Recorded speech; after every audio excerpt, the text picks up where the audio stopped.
First up is Dune, which is Denis Villeneuve's interpretation of Frank Herbert's 1965 sci-fi classic Dune.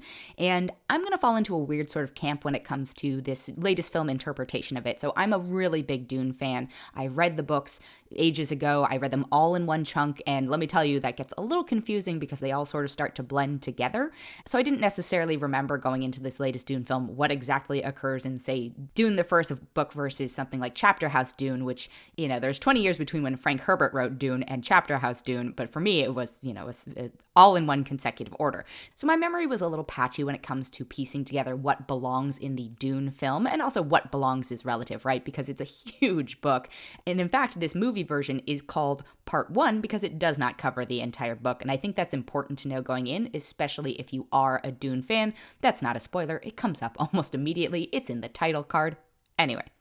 So I am a fan of the Frank Herbert books, even though they turn to absolute mush by the end. They get very weird and bizarre, and still into it, but it was a very wild ride between the sort of crisp, clear, overcomplicated space politics of the first Dune book to the very last one where lots about sandworms.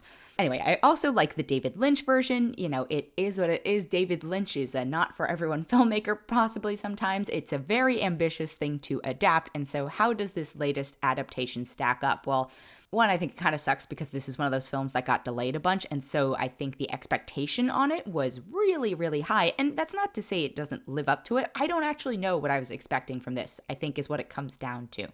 I enjoyed the film overall. I think it's a very long film. It's 2 hours and 35 minutes, and I don't just say that because of the runtime. It just sort of feels long, and I respect the dedication to not trying to rush through things and trying to give moments the right amount of breathing room and all that type of stuff, but I don't know if audiences at present are conditioned to sit through that type of film. And this is where I fall into probably the weird category when it comes to reviewing this. So I spent the first watch through going, wait, is this what happens in the books? That's not what happens in the books. Who is this supposed to be? And then also trying to compare who plays what to the David Lynch version. I was like, oh, okay, Josh Brolin is actually Patrick Stewart. That's an interesting casting choice in my mind. Or, oh wow, they've really sort of stuck to the same visual style for Baron Harkonnen, who's played by Stellan Skarsgard in this. So, it's just, I felt really bad because my first watch through was just a lot of me comparing it to other things, and I don't know if it's necessarily fair, but at the same time, when you're making an adaptation of something that has also been adapted before, some people are going to do that. And then my second thought when watching through it was,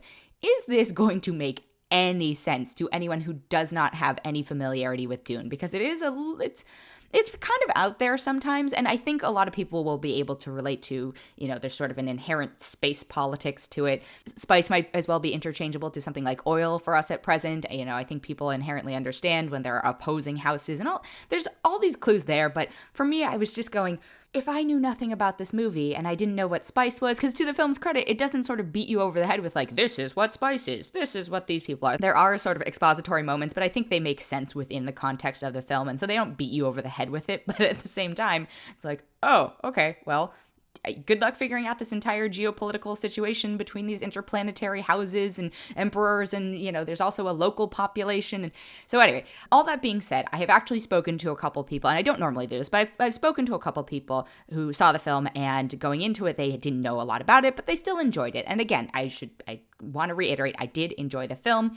It's just on me that my experience was spent comparing it to the previous iterations. So then I went back and reread the original Dune, and then I went back and watched it again. And again, this is just my experience with it. The second time through, then I was going, oh, this is missing. Oh, this is missing. Because now I know what's missing. And no, this is done in more detail. And I kind of wish they'd included this. And I don't know how I feel about the way that this film version is portraying, let's say, the mother who's played by Rebecca Ferguson. I was like, oh, in my mind, it's a little more this. So it's tough, right? That's what you get for an adaptation. But it's a beautiful film. It's well produced. It's well acted. Lots of whisper acting, which is one of the other things I noticed about it. I was like, lots and lots of whispers. It's definitely an epic. I know it's available on HBO Max. This is one that I actually do think might make more sense to go see in a theater, just because it'll prevent you from being distracted because it is such a long film. And also just the visuals are meant for a large screen. I totally get it and respect it. I hope that he gets to make part 2 of this, because I like to take enough on it that I want to see where he goes with it, especially because part 2 would deal with the second half of the book, and I don't want to spoil it for anyone. But the other thing that stood out to me about the Denis Villeneuve version was there's an inherent storyline about colonialism, essentially, in the original Dune books. And when we saw the David Lynch version, pretty much everyone was white. In fact, there's a character who is Asian. The character's last name is Yue, and it's played by a white man in it. And so this new 2021 version does cast people of color, but generally speaking, they all play the Fremen, who are the native population of the planet of Arrakis. And therefore, of course, there are going to be parallels to, as I said, colonialism. They talk about harvesting the local power being the people power. And if you continue to read the Dune books, there's even more about that relationship. And then there's the white messianic savior aspect to it. And he is explicitly the messiah of these people. There's, again, whole tons of backstory, all of which is missing from this Dune movie, but it's also because it's not necessarily all in this first Dune book. Very complicated way of saying, watch the movie, right? It's good. I think because my biggest concern was, will this make sense to people who have not seen or don't know anything about Dune? I think there's been enough evidence to show that it is enjoyable anyway. Also, the cast, as I don't even think I mentioned the entirety of the cast. You've got Timothée Chalamet, you've got Rebecca Ferguson, Oscar Isaac, Josh Brolin, Stellan Skarsgard, Jason Momoa, Zendaya, Bautista, Javier Bardem. It's a loaded cast. I think the most important things to know going into it are it's only one half of the story, and that hopefully we'll get a second half, and that don't do what I did, and don't compare it to other versions of it if you are familiar with other versions of it, and you'll have a better time than I did probably. But I'm going to give it 3.9 out of 5. And then the other film I have this week is called Ron's Gone Wrong, and I had relatively low expectations for this film. It's an animated film. It stars Zach Galifianakis, Olivia Colman, Ed Helms, Rob Delaney. And if you look at the poster or the trailer for it, it features this little sort of pill-shaped robot character who's adorable and translucent and just has like a happy face on it. And his name is Ron. And I love super appealing animated characters like that. Baymax, I think, is a great example of one that I'm just such a sucker for. And when it goes, when it's a little bit wonky and it goes a little wrong, I'm in, right? Like it's the type of humor that usually comes from this stuff. I am a fan of. And so it's not the most complicated story. You want to talk about overcomplicated in something like Dune versus something like Ron's Gone Wrong. It is also, in its own way, a political commentary. So these robots, these pill-shaped robots, basically every kid has or wants one. And if you don't have one, then you are essentially a social outcast because these robots are responsible for generating your social network. And obviously it's trying to make a statement on how influencer culture and social media networks and all that stuff. In fact, the main inventor of these robots is, head of a huge tech company, is literally called Mark.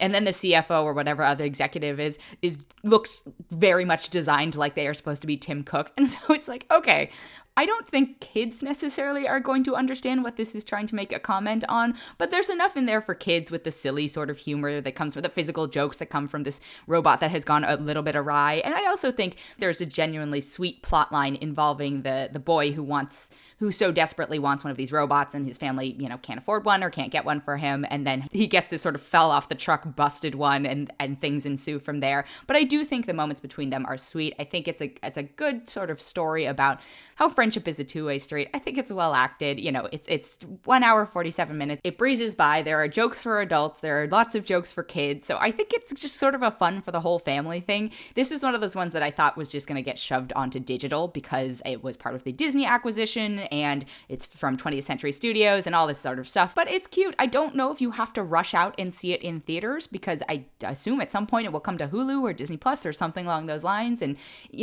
unlike Dune, which I'm like, you probably want to see that on a big screen. This is not mandatory viewing on a large screen, but if you do want an escape, this could be a fun outing. I'm going to give it 3.7 out of 5. And then my last thing this week is called Maya and the Three, and this is sort of in order of theater to not theater, because this is out on Netflix, so you can't even really see it in a theater, but it is a limited series, and it's from Jorge Gutierrez, who did The Book of Life, who did El Tigre, and I'm not gonna lie, I had to watch this for something, and I was a little apprehensive about it, because I was like, I don't want to be forced to binge watch a kid's series.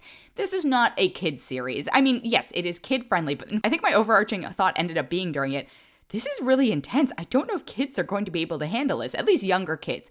But it takes place in the kingdom of Tekka. It's this sort of epic, sweeping Mesoamerican mythical story about a princess named Maya who wants to be a warrior and like the rest of her family, and then ends up being the target of the god of war, and he wants to sacrifice her. And so there are gods and magic and adventures, and it's actually really metal at times. There's this really intense soundtrack. There's a lot of fighting, but in a really well choreographed, interesting way. It's got got a who's who of voice cast. It's Zoe Saldana, Stephanie Beatriz, Diego Luna, Gael Garcia Bernal, Alfred Molina is in this, like Danny Trejo, Cheech Marin, Rosie Perez, Queen Latifah, Gabriel Iglesias.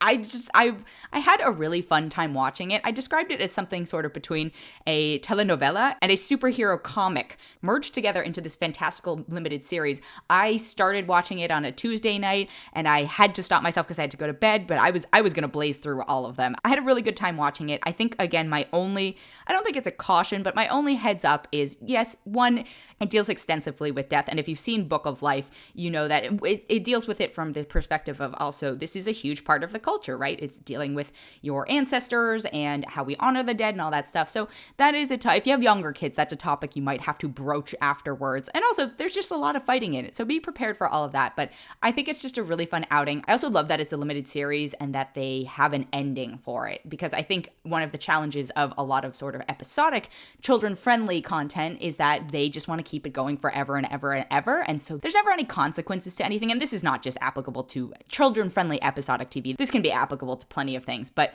Maya and the Three, what an unexpected delight. I'm going to give this 4.5 out of 5.